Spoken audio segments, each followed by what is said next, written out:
Merhaba değerli arkadaşlarım. Hepiniz bir videomuza hoş geldiniz, sefa geldiniz. Arkadaşlar bugün fikstür ekranından başladık. Biraz sonra zaten bunun nedenini size anlatmaya çalışacağım, aktaracağım. Ama dün akşam 5-6 dakikalık bir canlı tanıtım programı yapmıştım. İzleyenler varsa bilirler.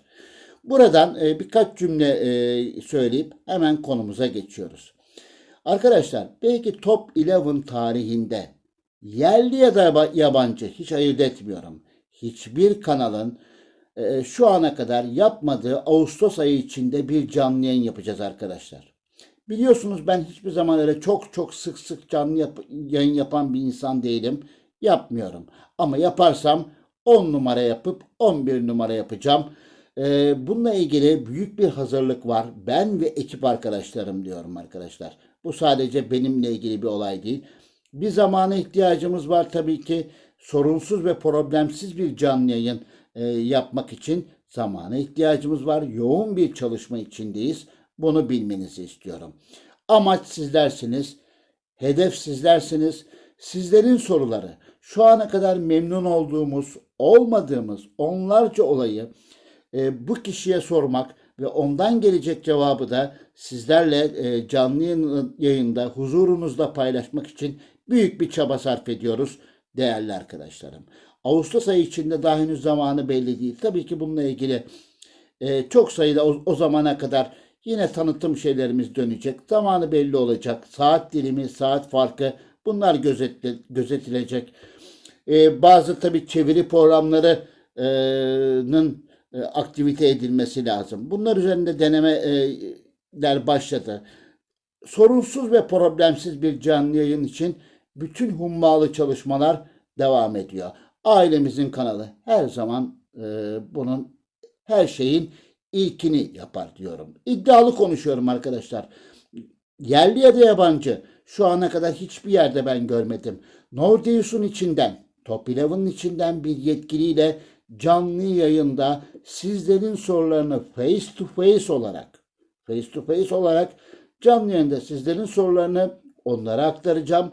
Onun vereceği cevapları da siz anında translate ile görebileceksiniz Türkçe'ye çeviri olarak.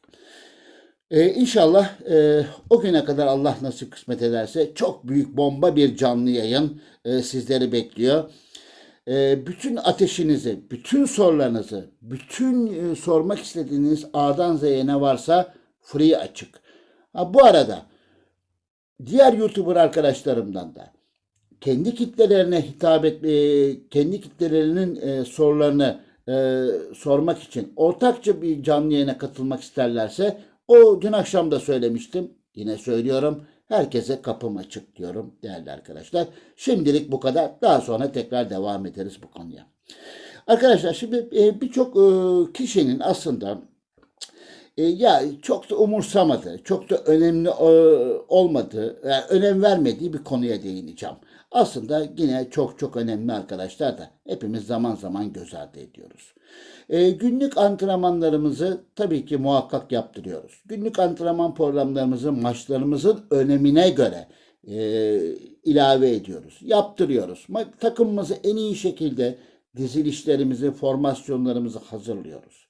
Ama arkadaşlar bir tek şeyi de aslında çoğu menajerin hiç yapmadığını biliyorum.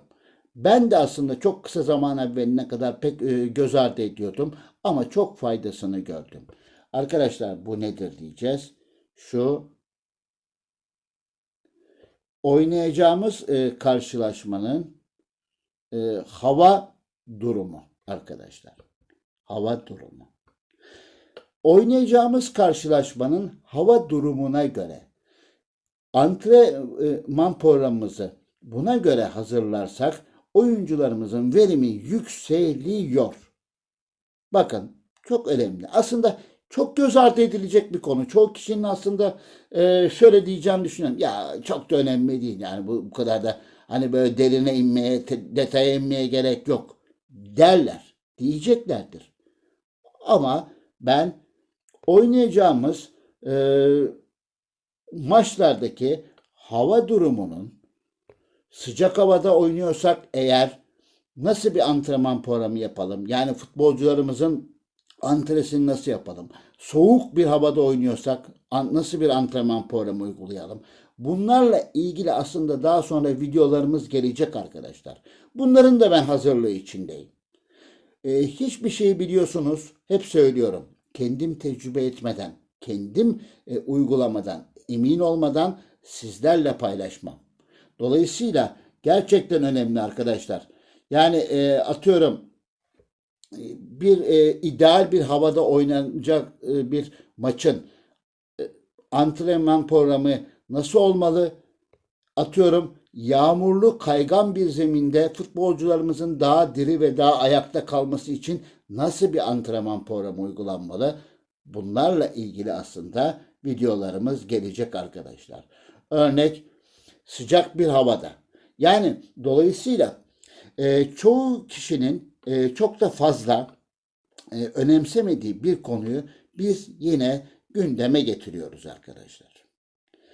Dolayısıyla ne kadar formasyon önemliyse, antrenman programları önemliyse, TP'ler, keskinlikler önemliyse, bu yeni antrenman programında biliyorsunuz çok şey değişti.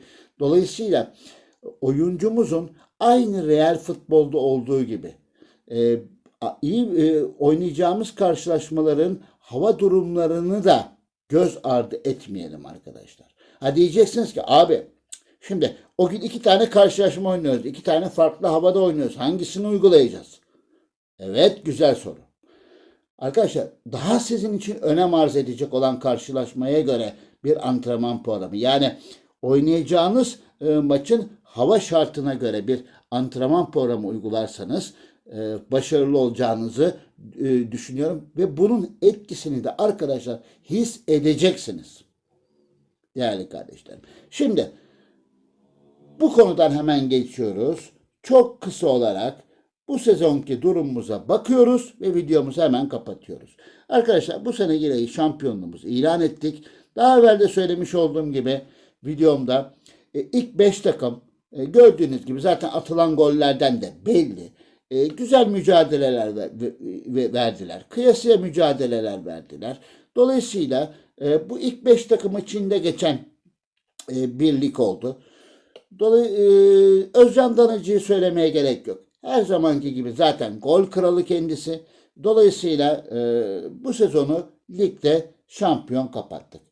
Arkadaşlar kupada ne yaptık? Kupada yine zorlanmadan geldik. Zorlanmadan bir şekilde de kupayı aldık değerli arkadaşlar. Şimdi Şampiyonlar Ligi'nde ne yaptık diye bakalım. Arkadaşlar yarı finale kadar iyi geldik. Ama yarı finalde rakibimize bir türlü aslında yani nasıl söyleyeyim girdiğimiz pozisyonlardan yararlanamadık. Şanssız pozisyonlarımız oldu. Rakibimiz hakikaten çok güzel bir şekilde bize mukavemet etti. İki maçı da mağlup kapattık. Yani benim belki de çok nadir olan benim takımım için çok nadir olan bir durumdu. O zamana kadar iyi gelmiştik. Zaten gruptan arkadaşlar biliyorsunuz daha evvel de söylemiştim. Mucize bir şekilde üçüncülük beklerken bir anda birincik bulmuştuk kendimizi. Bununla ilgili de bir videomuzda sizlerle bir paylaşım yapmıştım. Ama daha sonrasında elemelerde yarı finale kadar çok iyi geldik. Dolayısıyla yarı finalde maalesef veda ettik değerli arkadaşlar. Arkadaşlar antrenmanlar çok önemli. Antrenman programları çok önemli. Her gün biliyorsunuz en az 2 tane ücretsiz antrenman hakkımız var. Antrenman programlarımız, kartlarımız var. Dolayısıyla bu kartları yerli yerinde kullanmak lazım. Biliyorum ki hepiniz çok çok iyi bu işin uzmanı olmuşsunuz. Zaten benim size söyleyeceğim hiçbir şey yok ama lütfen bundan sonra kulağınızın bir köşesinde olsun. Oynayacağınız maçlardaki hava durumuna göre de antrenman programlarınızı ayarlayın diyorum. Hepinizi saygı ve sevgiyle selamlıyorum. Bomba konular tekrar gelecek diyorum. Hoş kalın, esen kalın.